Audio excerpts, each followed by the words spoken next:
Hello विद्यार्थी मित्रों, कैसे हो आप लोग? सब ठीक हो ना? मुझे मेरे यूट्यूब चैनल में आप सभी का स्वागत है। तो आज हम देखेंगे चैप्टर 6 इक्विलिब्रियम। उसमें आगे देखो, संतुलन को असर करने वाले परिबल थे। उसमें से हमने क्या देखा? सांद्रता वाला देख लिया। उसमें सांद्रता में फिर हमने कुछ भी निकाला तो सांद्रता में फेरफार होता था। हम बाहर से बढ़ाते थे तो अंदर से घटता था, अंदर से बाहर से घटाते थे तो अंदर से बढ़ता था वो। अभी हम दूसरा देखेंगे, दबान की असर। क्या देखेंगे? दबान की असर। दबान की असर सिर्फ गैसियस फॉर्म में ही होती है, दूसरे कोई में दिखती नहीं है। सॉलिड हो, लिक्विड हो, गैसियस हो, तो सबसे ज्यादा गैसियस में दिखती है। जितना दबाओ उतना दबेगा, जितना दबाओ उतना दबेगा। तो गैसियस फॉर्म में ही दबान की असर होती है, इसलिए हम सभी यहाँ पे गैसियस फॉर्म में ही लेंगे। अभी देखो, CO गैसियस है, 3H2 गैसियस है, उसमें प्रक्रिया होगी CH4 मिला मीथेन और पानी गैसियस फॉर्म में मिला। ओके, अभी देखो, एक पात्र में मैंने ये गैसियस फॉर्म वाला लिया है, ले लिया। ओके, अभी देखो, मैंने एक पिस्टन में लिया है गैसियस फॉर्म। एक पिस्टन लिया, उसमें मैंने गैसियस सभी भर दिया। कितना है उसका कद? मिली कितना है? 200 मिली।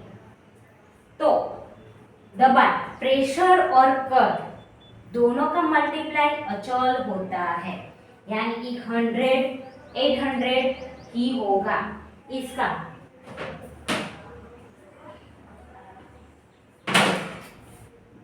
मल्टीप्लाई 800 ही होगा। अभी 800 है तो ये तो कितना है कल? 200 मीटर, तो यहाँ पे रख दिया 200 मीटर। अभी दबान कितना मल्टीप्लाई करेंगे तो हमें 800 मिलेगा, तो 4 से करें, 4 इंटू 200 तो 800 मिलेगा हमें। ओके, मिल गया। तो ऐसे दबान और कद दोनों का मल्टीप्लाई अचल होगा, तो यहाँ पे अचल है। ओके, अभी देखो, पिस्टन में मैंने फिर से ऊपर से धक्का दिया तो इतना, तो मैंने धक्का से जोर से दी तो यहाँ से सीधा यहाँ पे आ गया। देखो कम हो गया, देखो हो गया कम। 200 में से 100 ml हो गया, यानी आधा हो गया। इसका अचलांक तो क्या है? अचल है। इसका मल्टीप्लाई अचल है, यानी 800 ही होगा। ओके, देखो 800 ही होगा। अभी कद कितना हो गया? कम हो गया, कितना? 100। अभी कितना मल्टीप्लाई करें तो 800 आएगा, तो 1 से। तो वैसे देखो, इसका मूल्य अचल है। ओके, दबान और कद का अचल है, तो देखो इसका मल्टीप्लाई अचल है, तो 800 है। उसका 200 मिली था, इसका 100 मिली है, तो कितना मल्टीप्लाई करें तो 800 आएगा वो। तो इसमें देखो दबान कम था, इसमें दबान ज्यादा है। देखो प्रेशर हो गया, तो गैसियस फॉर्म में ही होता है। अभी देखो, प्रक्रिया हो रही थी, उसमें से मैंने बीच में से निकाल लिया।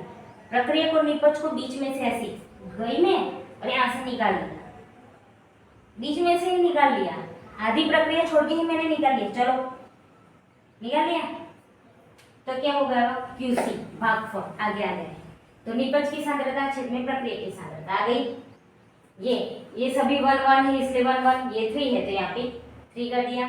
तो QC लेस देन KC, यानी KC से QC का मूल्य कम है। इसका मूल्य तो अचल ही आता है, KC का मूल्य संतुलन में ज्यादा है, पर QC मैंने बीच में से ही निकाल लिया, तो QC का मूल्य KC से कम है। KC 4 चाहिए, तो QC हमें 3 मिला। तो इसका मतलब क्या है? QC हमें 3 मिला और पूरी संतुलन होके KC का मूल्य कितना है? 4, तो मैंने बीच में से निकाल लिया। अभी प्रक्रिया होना बाकी है, तो बीच में से निकाल लिया, 3 ही है, तो अभी 1 होना बाकी है। तो प्रक्रिया किस दिशा में जाएगी? पुरोगामी दिशा में।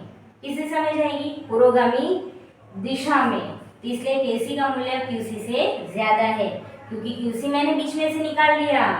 मुझे करना ही था, मैं बीच में से उठ गई। मुझे होमवर्क करना ही है, मुझे 4 पेजेस होमवर्क मिले हैं, मैं 3 पेजेस करके उठ गई, तभी मुझे पेज पूरा ही करना है। एक पेज पूरा नहीं हुआ और मैं बीच में से उठ गई, तो अभी मुझे उस दिशा में आगे ही बढ़ना है, तो थोड़ी देर बाद बैठूंगी, पर मैं अभी तो उड़ गई। तो केसी का मूल्य क्यूसी से कम है। मुझे होमवर्क पे 4 पेजेस का दिया था, मैंने 3 पेजेस का ही दिया, तो 4 पेजेस से मेरा कम है, यानी KC less than QA, QC less than KC, यानी केसी से कम है। ओके, अभी दबान मोल संख्या के समप्रमाण में है। देखो ये रहा, दबान प्रेशर मोल संख्या के समप्रमाण में है, मोल संख्या यानी n। फिर यहाँ पे देखो CO3H2, अभी इसके मैंने मोल लिए हैं, इसका 1 है, इसका 3 है। ओके, प्रक्रिया में देखो ये गैसियस है, इसलिए गिनना है 1 3 1 1, यहाँ पे 2 है, यहाँ पे 4 है, 1 + 3 4, 1 + 1 2, तो 2 और 4 है। तो इसका एक है एक बात कि दबान हो तो जिसकी मोल संख्या कम हो उस दिशा में आगे प्रक्रिया होगी, मोल संख्या कम हो उस दिशा में आगे प्रक्रिया होगी। जिसके पास कम है हमें वहां जाना है, जिसके पास कम है वहां पे हमें जाना है। तो यहाँ पे 4 है, यहाँ पे 2 है, तो किसके पास कम है, प्रक्रिया के पास या निपज के पास? तो निपज के पास कम है, तो हम दौड़ के निपज के पास जाएंगे, यानी इसी दिशा में जाएंगे। यानी किस दिशा है? पुरोगामी दिशा में हम आगे बढ़ेंगे। अभी देखो दूसरा लिया है, ये क्या है? Carbon solid, CO2 gaseous, 2CO gaseous. तो सॉलिड का गिनना नहीं है, किसका गिनना है दबान में? गैसियस का। ठीक है, गैसियस कितना है आगे? 1। ये कितना है? 2। तो अभी निपज तो 2 है, प्रक्रिया की 1 ही है, तो कहाँ पे ज्यादा है? निपज में। प्रक्रिया में कितना है? 1 ही है, तो अभी किस दिशा में जाएंगे हम? ज्यादा है कम? वहां पे 2 है, यहाँ पे कम है, तो 2 वाले क्या करेगा? चलो 1 में आओ, 1 में आओ, तो यहाँ पे जाएगा, तो 2 में से 1 में जाएगी, यानी वहां से यहाँ आना है, तो कौन सी दिशा है? प्रतिगामी। कौन सी? प्रतिगामी। ओके, तो दबान की दिशा जहां पे कम मोल हो उस दिशा में आगे बढ़ना है। तो प्रक्रिया में ज्यादा है, निपज में कम है, तो पुरोगामी दिशा में होगी। निपज में ज्यादा है, प्रक्रिया में कम है, तो प्रतिगामी दिशा में प्रक्रिया होगी। ओके, ये बात का ध्यान रखना है कि जिस दिशा में मोल की संख्या कम हो उस दिशा में आगे बढ़ना है। ये हो गया, इतना याद रखना है। गैस दबान गैसियस हो तो ही दबान की असर होती है। ओके, दबान की असर हमेशा गैसियस में होती है, गैसियस वायु रूप में ही होती है। ओके, गैसियस फॉर्म में ही होती है, गैसियस फॉर्म ही लेना है इसमें। जहाँ पे मोल की संख्या कम है उस दिशा में प्रक्रिया होगी, वहाँ पे कम है निपज में तो पुरोगामी दिशा में होगी, प्रक्रिया में कम है तो प्रतिगामी में होगी। ओके, उसका मूल्य अचल है, हो गई ये। ओके, यदि दबान की असर गैसियस फॉर्म को ही लागू होती है। मोल की संख्या जहाँ पे कम हो उस दिशा में प्रक्रिया आगे होती है। मोल की संख्या निपज में कम हो तो मुझे निपज के पास जाना है, यानी इस दिशा कौन सी है? लेफ्ट दिशा है, बननी बाकी है, तो कौन सी होगी? पुरोगामी।